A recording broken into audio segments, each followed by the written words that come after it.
우리 이제 같이 하나님의 말씀 봅니다. 오늘 우리에게 주시는 하나님의 말씀은 신약성경 사도행전 23장 1절부터 11절까지의 말씀입니다. 제가 가진 성경으로 228페이지가 됩니다. 사도행전 23장 1절부터 11절까지의 말씀입니다.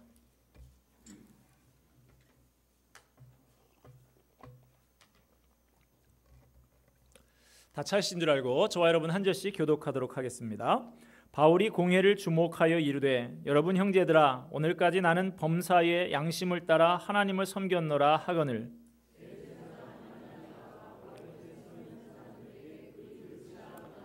바울이 이르되 회칠한 담이여 하나님이 너를 치시리로다 내가 나를 율법대로 심판한다고 앉아서 율법을 어기고 나를 치라 하느냐 하니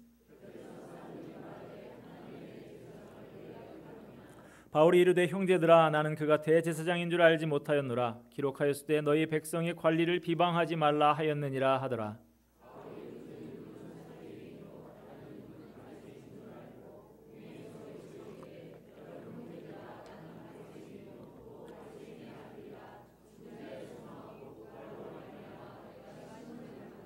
그 말을 한즉 바리새인과 사두개인 사이에 다툼이 생겨 무리가 나누어지니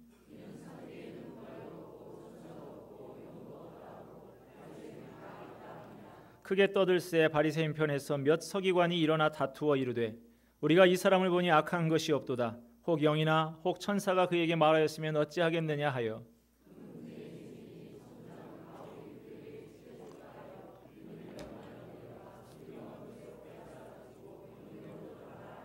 같이 봅니다. 그날 밤에 주께서 바울 곁에 서서 이르시되 담대하라 내가 예루살렘에서 나의 일을 증언한 것 같이 로마에서도 증언하여야 하리라 하시니라. 아멘. 한 청년이 편의점에서 아르바이트를 하고 있었습니다. 손님이 들어오더니 이렇게 물어요. 여기 용기도 파나요? 알바를 하는 청년이 사뭇 진지한 태도로 대답을 했습니다. 용기는 팔지 않습니다. 그러나 용기는 누구나에게나 마음속에 있는 것이죠. 그러자 손님이 이렇게 대답을 했습니다. 아니 그런 용기 말고요. 락앤락 없냐고요. 한 해를 마무리하는 시점에 우리가 듣게 되는 소식 가운데 하나는 새해에는 이 나라의 경제 사정이 더 어려워질 것 같다라는 이야기입니다. 그래서 사람들은 불안해하고 이 어려움을 어떻게 극복할 수 있을까 벌써부터 걱정들을 하고 있습니다.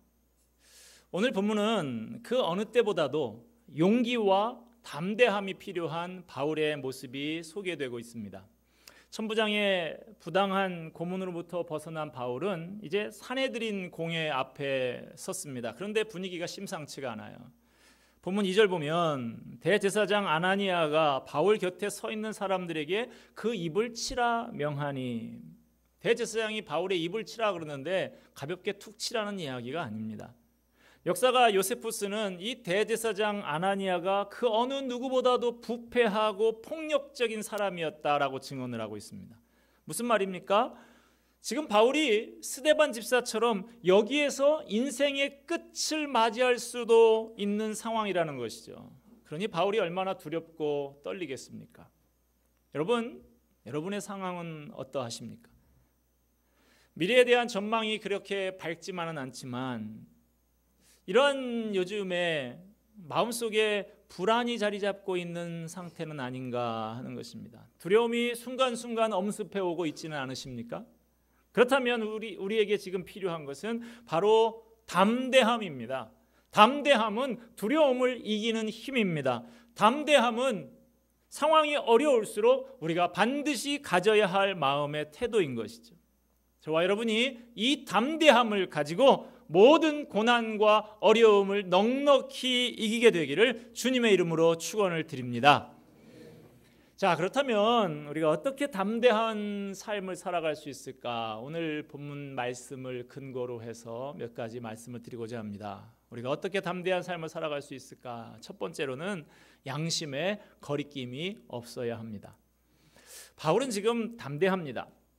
바울은 지금 이스라엘의 최고 사법기관이라고 할 수 있는 산헤드린의 신문을 받기 위해서 피고인의 자리에 서 있습니다. 그런데 지금 그 자리가 무슨 연설장이라도 된 것처럼, 초빙받은 강사인 것처럼 바울은 자신이 만난 예수님에 대해서 변증하기 시작합니다. 어떻게 이럴 수가 있을까요? 도대체 이 담대함은 어디서 나오는 것일까요? 본문 1절 보면 바울은 이렇게 대답을 합니다.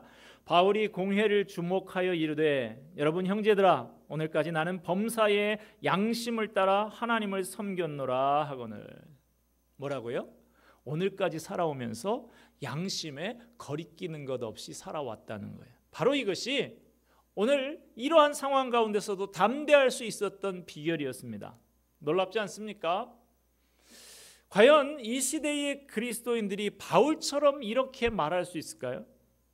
여러분 양심에 거리끼는 것 없이 깨끗하십니까? 존 메가더 목사님은 그의 책 양심 실종에서 오늘날의 교회를 향해서 이렇게 말을 합니다. 교회 전체가 건강한 양심이 영적으로 얼마나 중요한지를 잊어버렸다. 믿지 않는 사람들 얘기가 아닙니다. 교회 믿는 사람들의 공동체가 양심을 상실했다는 거예요. 저와 여러분이 양심을 상실했다는 것입니다. 그리고 그 결과 우리는 담대함을 잃어버렸습니다. 세상을 변화시키는커녕 당신들이나 잘하세요 하는 말 앞에서 무기력하게 됩니다. 왜 이렇게 됐을까요? 하나님께서 우리를 구원하시고 거룩하게 하시고 세상의 빛이다 소금이다 그렇게 명령하셨는데 그 정체성을 왜 잃어버리게 된 것일까요? 존 메가더 목사님은 그 이유에 대해서 계속 이렇게 말을 합니다. 죄악에 대한 사회의 관대한 태도에 교회가 물들었기 때문이다. 이 죄악이 관영한 사회, 죄를 죄라고 말하지 않는 사회, 세속화에 물이 들어서 이제는 우리도 믿음의 사람들도 죄를 죄라고 말하지 않게 되었다는 거예요. 그럴 수도 있지 이것입니다. 그렇게 우리의 양심이 점차 무뎌지고 자취를 감추게 되었습니다. 바울은 자기 죄를 적당히 가리고 합리화하지 않았습니다. 오히려 자신이 죄인 중에 괴수라고 고백을 합니다. 디모데전서 1장 15절 말씀 보면 죄인 중에 내가 괴수니라. 여러분 이제 한 해를 마무리하면서 새해에는 담대하게 살아가고 싶은 그런 마음이 있으십니까? 어떤 고난과 역경이 닥쳐온다 할지라도 담대하게 살 수 있는 깨끗한 양심을 갖고 싶으세요? 그렇다면 먼저 내 죄를 죄라고 인정해야 합니다. 그리고 그 죄를 회개하고 그 죄에서 돌이키시기를 바랍니다. 그러면 이 밝아오는 새해에 우리는 담대하게 삶의 첫 발을 내디딜 수 있게 될 것입니다. 두 번째로 한 발 더 나가서 어떻게 담대한 삶을 살아갈 수 있을까요? 자신이 행하는 일에 확신이 있어야 합니다. 확신이 얼마나 사람을 담대하게 만드는지, 그 확신이 어떻게 세상을 바꿀 수 있는지 제가 한 여학생의 이야기를 소개해드리고 싶습니다. CBS에 보면 CBS 인터넷이나 이렇게 들어가 보시면 거기에 그 세바시라고요. 세상을 바꾸는 시간 15분이라는 그 15분씩 나와서 짤막짤막 그렇게 자기 삶에 지나온 이야기를 하는 그런 강연 프로그램이 있습니다. 아주 좋은 프로그램이어서 저도 가끔은 보는데 여러분 보시면 좋을 것 같아요. 그곳에 예전에 저 고등학교 2학년짜리 여학생 하나가 나왔었습니다. 개포고등학교 2학년에 다니는 이환이라고 하는 여학생이 나온 적이 있었는데 이 세바시의 강사로 나와서 이 여학생이 하는 이야기가 이 학생이 중학교 1학년 때입니다. 아파트 옥상에 올라갔다가 깜짝 놀랐다고 그래요. 아파트 옥상 조명 주위에 무당벌레 시체들이 엄청나게 쌓여 있더라는 것이죠. 왜 그럴까 궁금해진 이 학생이 무당벌레가 어디서 이렇게 많이 죽었는가 하는 것을 관찰을 합니다. 그랬더니 공원 쪽, 하천 쪽 가까이에 있는 조명 밑에서 이 무당벌레들이 유난히 많이 죽어 있더라는 거예요. 이 무당벌레가 뭐 아무 하는 일 없는 것 같지만 이 진딧물을 하루에 4천만 마리 정도 잡아먹는다고 그래요. 그런데 이 무당벌레가 이런 식으로 다 죽게 되면 인간은 진딧물 방제를 하기 위해서 살충제를 더 많이 뿌려야 되겠죠. 그렇게 되면 환경이 오염이 되고 그 오염은 우리의 건강을 해치는 쪽으로 그 악순환이 계속될 것입니다. 야, 이래서는 안 되겠다라는 생각을 갖고 이 어린 중학교 1학년짜리 학생이 무당벌레 살리기 프로젝트를 가동을 합니다. 이 아이가 중학교 2학년이 됐는데 아이가 옥상에다가 무당벌레가 좋아하는 텃밭을 만들어서 무당벌레들이 예전보다 덜 죽게 만들었어요. 그런데 뭐 그게 얼마나 되겠습니까? 역부족이죠. 그래서 이 아이가 당돌하게 아파트 관리소장을 찾아갑니다. 옥상 조명 끕시다. 꼭 켜야 한다고 하면 무당벌레가 자꾸 이 조명기구에서 죽는데 좀 무당벌레가 죽지 않는 조명기구로 좀 교체하면 안 되겠습니까? 이렇게 제안을 합니다. 하지만 이런 지하에 거절을 당해요. 거절의 내용은 이렇습니다. 조명은 필요해서 켜는 거니까 끌 수는 없다. 조명기구를 교체하려고 하면 비용이 많이 드는데 그 비용은 누가 내지? 학생이 낼 것인가? 이렇게 거절을 하는 거예요. 그러나 아이가 거기서 좌절하지 않고 구청, 시청 담당자를 찾아가고 몇 달이 건너서 소개를 받아서 조명기구 회사의 연구원을 만나게 됩니다. 그리고 그 연구원을 통해서 아파트의 조명이 자외선을 많이 방출을 해서 그 자외선 때문에 무당벌레들이 타 죽는다라는 것을 알게 돼요. 이 학생은 그렇다, 내 생각이 분명히 맞았구나라는 확신을 갖게 됩니다. 그래서 아이는 중3 때 한 시민단체로부터 텃밭을 분양을 받아요. 그래서 본격적으로 옥상 텃밭을 가꾸고 고1이 돼서는 더 열정적으로 무당벌레를 살리기 위해서 노력을 합니다. 아파트 주민을 대상으로 해서 옥상 조명의 위험성을 알리고 동대표 회의까지 이 학생이 참여해가지고 유인물을 돌리고요. 또 이 나라에 있는 50개 아파트 건설 회사에다가 전부 옥상 조명의 위험성을 알리는 그 공문을 다 만들어서 보냅니다. 그랬더니 놀랍게 반응이 오기 시작해요. 주민들의 동의로 그 아파트가 한시적으로 소등을 하게 되고요. 한 페인트 회사의 도움으로 옥상 조명에다가 자외선을 차단하는 선크림 같은 도료가 있나 봐요. 그 도료를 바르게 되니까 그 자외선 차단 도료를 바른 다음에는 무당벌레가 거의 죽지 않게 된 거예요. 그래서 이 아이는 이제 더 큰 목표를 갖게 됩니다. 이제 전 세계에 있는 아파트나 빌딩에 이 조명을 설치하지 않거나 설치해야만 한다면 친환경 조명을 설치하게 하고자 내가 그 일을 위해서 헌신하겠다 하는 목표를 갖게 되죠.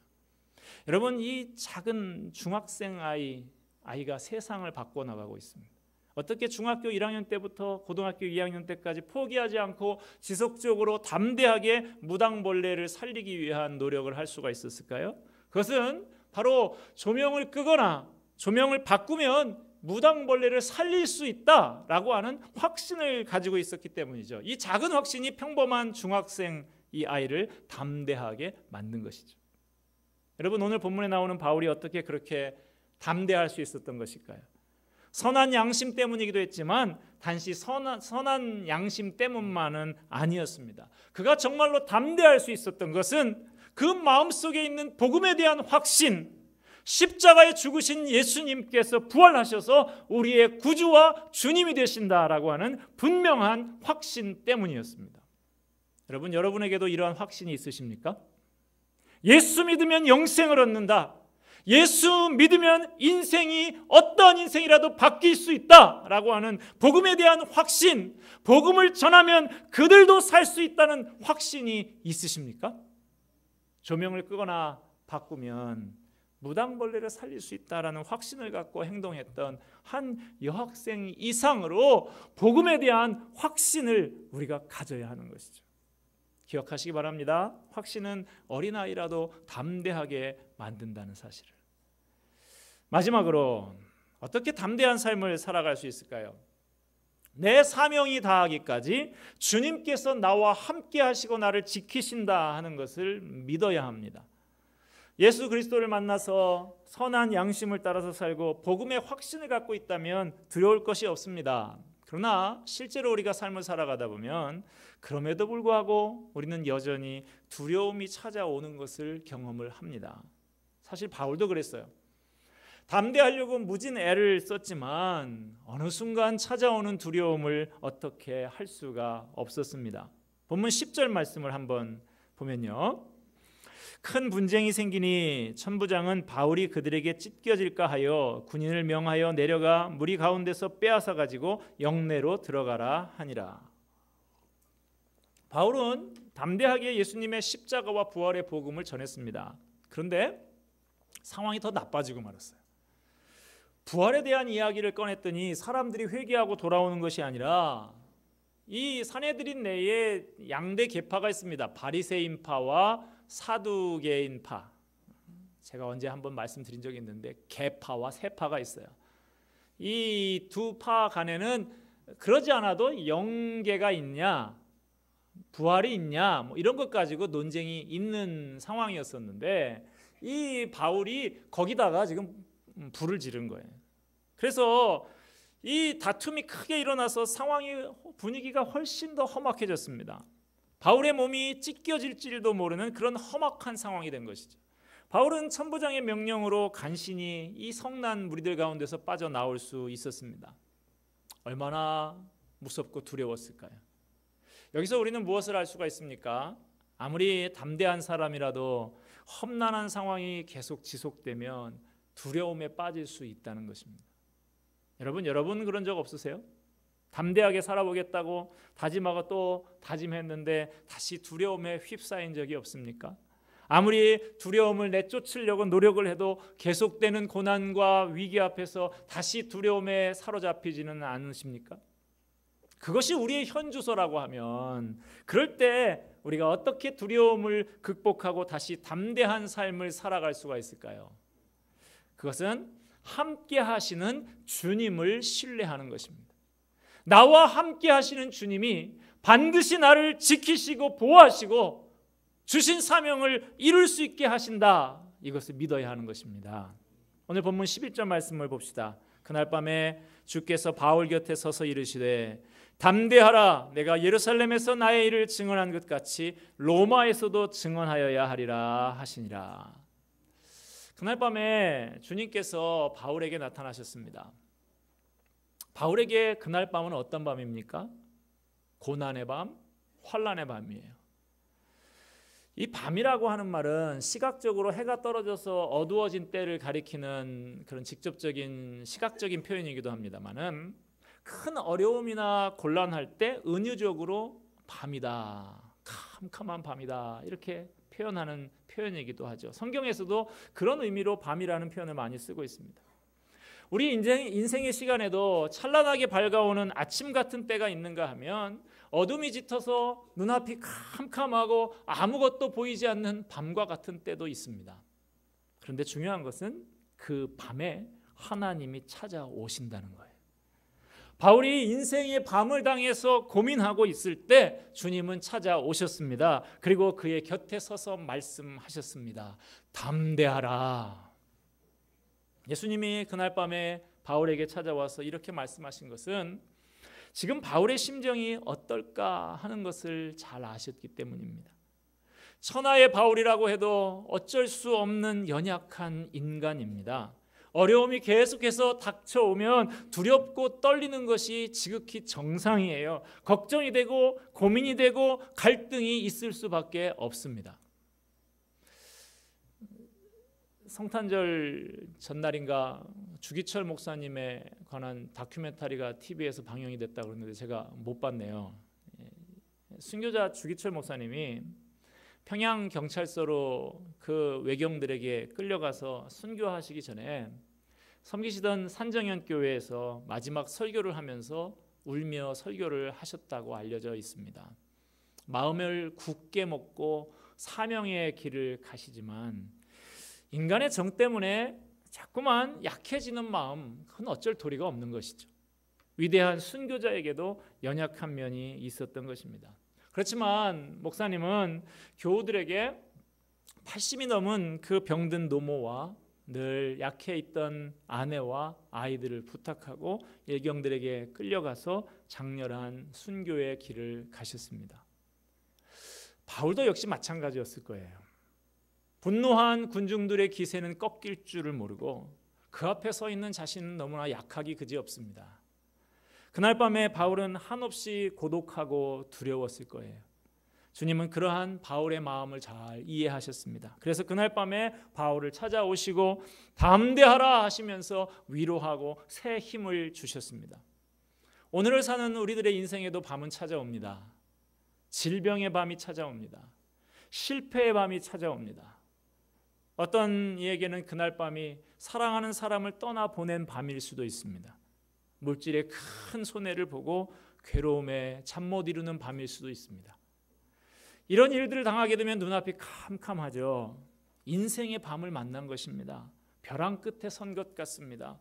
아무도 의지할 데 없이 외롭고 적막한 밤입니다. 나는 이제 끝인가 하는 생각이 찾아오기도 합니다. 많은 사람들은 이럴 때 절망하고 원망을 합니다. 그러나 밤은 결코 끝이 아닙니다. 오히려 주님을 만날 기회입니다. 주님과 함께 상의하면서 인생의 새 아침을 준비하는 시간입니다. 인생의 밤을 만난 여러분, 바울에게 두려움이 찾아올 만한 바로 그날 밤에 고민하며 마음을 졸이고 있었을 그날 밤에 주님이 찾아오셨다 하는 것을 잊지 마시기 바랍니다. 때로 우리가 주님의 길을 갈 때 어렵고 힘든 일들이 닥쳐오지만 그때마다 주님은 우리 곁에서 나와 함께 동행하시고 계심을 잊지 말아야 하겠습니다. 영국의 한 신문사에서 이색적인 공모를 했습니다. 영국 맨 끝에서 런던까지 가장 빨리 가는 방법은 무엇인가? 여러 가지 답이 나왔습니다. 자동차로 간다, 기차로 간다, 비행기로 간다. 그런데 영예의 1등이 당선된 답은 이거였어요. 좋은 친구와 함께 간다. 그렇습니다. 좋은 친구하고 함께 가면 물리적인 시간은 좀 길게 갈 수 있어도, 많이 걸릴 수 있어도 심리적인 시간은 아주 짧게 느낄 수가 있는 것이죠. 낯선 사람하고 같이 엘리베이터 안에 딱 서 계셔 보셨죠, 여러분? 외국 사람들은 보면 뭐 이렇게 호텔 엘리베이터 이런 데 만나도 뭐 헬로 막 이러고 뭐 인사도 잘 하던데 우리들은 안 그렇죠. 근엄하게 딱 서 있습니다. 그 짤막한 그 뭐 1분도 안 되는 그 시간이 얼마나 어색하고 좀 지루하게 느껴지는지 몰라요. 그러나 사랑하는 사람하고 함께 마음 잘 통하는 친구와 함께 보내는 시간, 한참 함께 있어도 짧게 느껴지는 것이죠. 그렇습니다. 비록 내 앞에 어렵고 힘든 일이 있을지라도 기쁘고 즐겁게 그 인생길을 가는 비결이 있습니다. 바로 나를 사랑하시는 주님과 함께하는 것입니다. 내 인생길에 무슨 일을 만난다고 해도 나를 사랑하시고 내 연약함을 아시는 주님께서 내 곁에만 계시다고 하면 뭐가 문제겠어요?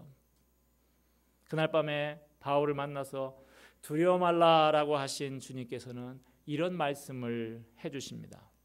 내가 예루살렘에서 나의 일을 증언한 것 같이 로마에서도 증언해야 하리라. 바울이 감당해야 될 사명이 아직 남아있다는 말씀이에요. 걱정하지 마라. 내 사명은 이곳 두려움에 떨고 있는 이 예루살렘에서 끝나는 것이 아니다. 아직 로마가 남아있다. 너는 로마에 가서도 내 복음을 증거하는 사명을 감당하게 될 것이다.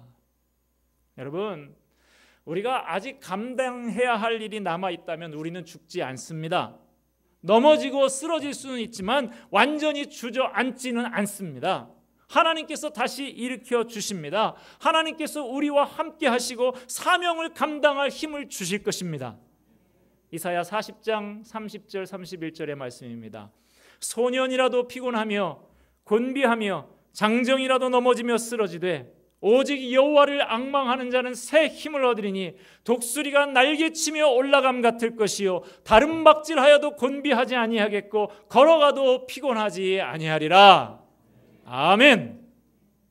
여러분, 그날 밤에 바울 곁에 서서 두려워 말라 말씀하신 부활의 주님이 바로 우리의 주님이십니다. 그러므로 혹시 우리 앞에 인생의 밤이 닥쳐왔을지라도 내 연약함만 생각하면서 두려워하지 말고 나와 함께 하시는 주님의 사랑을 믿고 주님만 의지하시기를 바랍니다. 주님의 능력을 힘입어서 다시 힘차게 일어나시기를 바랍니다.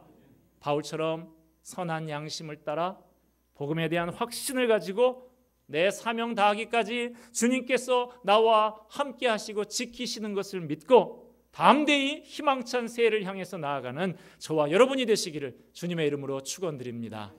기도하겠습니다.